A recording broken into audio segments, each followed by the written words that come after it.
बहुत पुराने समय की बात है। एक गांव में एक व्यक्ति रहता था। उस व्यक्ति का काफी चेहरा बदसूरत था, लेकिन जितना ही उसका चेहरा बदसूरत था उससे कहीं ज्यादा उसमें गुण थे। वह व्यक्ति अपने मन में हमेशा अच्छी सोच रखता था और किसी भी व्यक्ति के बारे में कभी ना उसने बुरा सोचा था और ना किसी के साथ उसने बुरा किया था।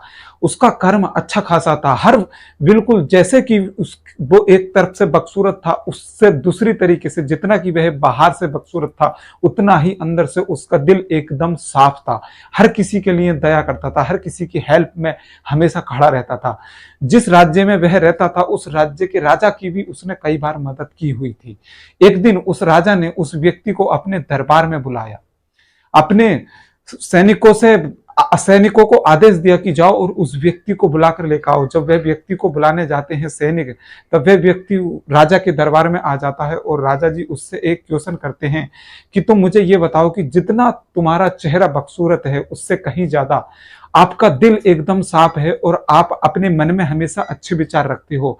मुझे बताइए कि ये क्या तरीका है कि आप बिल्कुल अंदर से तो बिल्कुल सही हो, शानदार हो, आपकी सोच भी शानदार है, आप काफी बेहतर हो, आप काफी अच्छे हो, लेकिन आपका चेहरा इतना बेकार क्यों है? आप अपने चेहरे पर क्यों खूबसूरत नहीं है? आपका चेहरा क्यों बदसूरत है? तो उस व्यक्ति का जवाब सुनिएगा दोस्तों। उस व्यक्ति ने महाराज को समझाना शुरू किया। जब महाराज को समझाना शुरू किया तो उस व्यक्ति ने कहा कि 2 घड़े मंगाओ।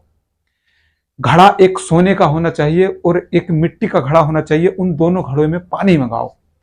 तब राजा अपने सैनिकों को आदेश देते हैं। तब सैनिक 2 घड़े लेकर आते हैं। एक घड़े में पानी डालकर लेकर आते हैं, दूसरे भी घड़े में पानी डालकर लेकर आते हैं, लेकिन दोनों घड़े अलग अलग होते हैं। एक मिट्टी का होता है, एक सोने का होता है। फिर वह व्यक्ति महाराज से कहता है कि महाराज आप बताओ इन दोनों घड़ों में से कौन से घड़े का पानी पीना चाहोगे? तो महाराज कहते हैं कि ये भी कोई पूछने की बात है।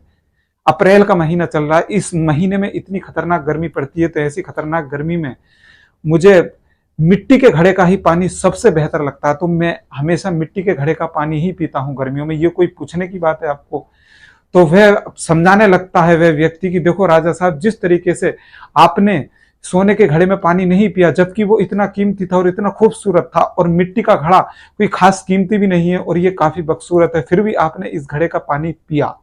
तो इससे क्या समझे?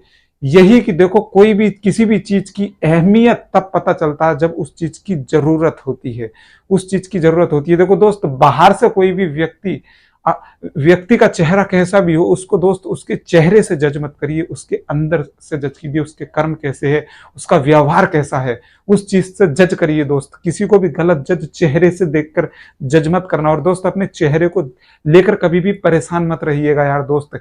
आपका चेहरा कैसा है ये आपने डिसाइड नहीं किया है। आप अपना चेहरा जब आपने जन्म लिया था तो जैसा ईश्वर ने बना के भेजा है आपका चेहरा वैसा ही है। ये हमारे या तुम्हारे हाथ में नहीं है कि हम अपना चेहरा बदल सकते हैं दोस्त। जैसा ईश्वर ने तुम्हें बना के भेजा है वैसा ही आपको जीना होगा। इसलिए दोस्त, अपने आप से यह पूछना बंद कर दीजिए कि मेरा चेहरा ऐसा क्यों है। आप खूबसूरत हो या फिर बदसूरत हो, इससे कोई फर्क नहीं पड़ता दोस्त। फर्क यह पड़ता है कि आप अपने जीवन में कर्म कैसे करते हो। अगर दोस्त आप अपने जीवन में कर्म अच्छे करते हो और आपका चेहरा चाहे खूबसूरत हो या फिर बदसूरत हो, तो दोस्त इससे कोई फर्क नहीं पड़ता।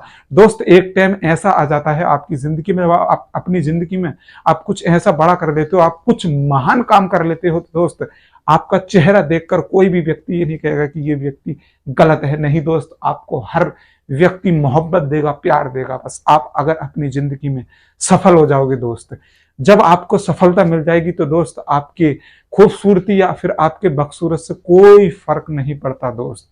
इसलिए ये कंप्लेन करना बंद कर दो कि हमारा चेहरा खूबसूरत है या फिर बदसूरत है। आपका चेहरा चाहे कैसा भी हो, हमेशा खुश रहो यार।